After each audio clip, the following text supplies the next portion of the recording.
ನಮಸ್ಕಾರ. ಹಾಯ್ ಗುಲ್ಬರ್ಗ ನ್ಯೂಸ್ಗೆ ಸ್ವಾಗತ. ನಾನು ನಿಮ್ಮ ಸಂಗರಾಜ್ ವಾಲಿಕರ್. ಈಗ ಶ್ರಾವಣ ಮಾಸದ ಸಮಯದಲ್ಲಿ ಜನ ಭಕ್ತಿ ದೈವ ಅಂತ ಓಡಾಡುತ್ತಿದ್ದರೆ ಇಲ್ಲಿ ದರಿಯಾಪುರ ಕೆ ಮಹಾದೇವಪ್ಪ ರಾಂಪುರೆ ಬಡಾವಣೆಯಲ್ಲಿ ನಾಗರಾಜ್ ಬಡಿಗೇರವರ ನೇತೃತ್ವದಲ್ಲಿ ಒಂದು ಚಿಂತನ ಮಂಥನ ಕಾರ್ಯಕ್ರಮವಾಗುತ್ತೆ.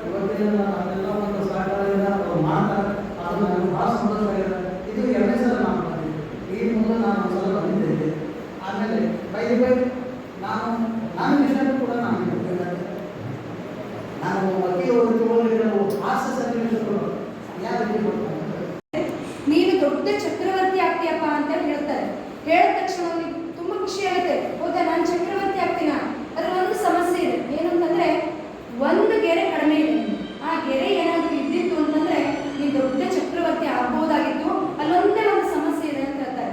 ಅವಾಗ ಅವನು ಹೌದಾ, ಹಾಗಾದ್ರೆ ಒಂದು ನಿಮಿಷ ತಡೀರಿ ಅಂತೇಳಿ ಜೇಬಿನಿಂದ ಒಂದು ಚಾಕು ತಗೋತಾನೆ. ಸಡನ್ ಆಗಿ ಕಟ್ ಮಾಡ್ಕೊಂಡ್ಬಿಡ್ತಾನೆ, ಕೈಯನ್ನು ಕಟ್ಕೊಂಡ್ಬಿಡ್ತಾನೆ. ಕಟ್ ಮಾಡಿದ ತಕ್ಷಣ ಅಲ್ಲಿದ್ದವರಿಗೆಲ್ಲ ಭಯ, ಆಶ್ಚರ್ಯ. ಆದ್ರೆ ಆ ಮಗುವಿಗೆ ಯಾವುದೇ ರೀತಿಯಾಗಿರ್ತಕ್ಕಂಥ ದುಃಖ ಆಗಲ್ಲ. ಅವನು ಹಾಗೆ ಖುಷಿಯಿಂದ ಈಗ ಹೇಳಿ, ನಾನು ಏನಾಗ್ತೀನಿ ಹೇಳಿ ಅಂತ ಹೇಳ್ತಾನೆ. ಅವನು ನೋಡಿದ ತಕ್ಷಣ ಜ್ಯೋತಿಷಿ ಹೇಳ್ತಾರೆ, ನಿನ್ನ ತಡೆಯಲಿಕ್ಕೆ ಸಾಧ್ಯ ಇಲ್ಲ, ಅಸಾಧ್ಯವಾಗಿರ್ತಕ್ಕಂಥದ್ದು. ಹಾಗಾಗಿ ನೀನು ಒಂದು ದೊಡ್ಡ ವ್ಯಕ್ತಿ ಆಗ್ತೀಯ. ಯಾರಲ್ಲಿ ಧೈರ್ಯ ಅನ್ನೋಂಥದ್ದಿರುತ್ತೆ, ಯಾರಲ್ಲಿ ಆತ್ಮವಿಶ್ವಾಸ ಇರುತ್ತೆ, ಯಾರಲ್ಲಿ ಬದುಕುವಂತಹ ಛಲ ಇರುತ್ತೆ, ಅವ್ರು ಎಂದಿಗೂ ಕೂಡ ಯಶಸ್ಸನ್ನ ಕೆಲಸ ಮಾಡ್ತಾ ಇರ್ತಕ್ಕಂಥವ್ರು. ಹಾಗಾಗಿ ಎಷ್ಟರ ಮಟ್ಟಿಗೆ ನಾವು ಮಾತಾಡ್ತೀವಿ ಅಂತ ಗೊತ್ತಿಲ್ಲ.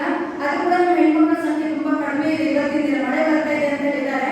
ನನಗೆ ಸೌಂಡ್ ಕೇಳೋದು ಕೂಡ ದಯವಿಟ್ಟು ಯಾವ ಮಹಿಳೆ ಇದ್ರು ಕೂಡ ಬರಬೇಕು ಅಂತ ಹೇಳಿ ಅವರಲ್ಲಿ ಮತ್ತೊಮ್ಮೆ ವಿನಂತಿಸ್ಕೊಳ್ತಾರೆ.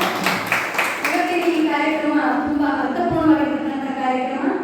ಸ್ಪಂದನ ನಾಗರಿಕರ ಕ್ಷೇಮಾಭಿವೃದ್ಧಿ ಸಂಘದಿಂದ ಮಾಡಿರ್ತಕ್ಕಂಥದ್ದು.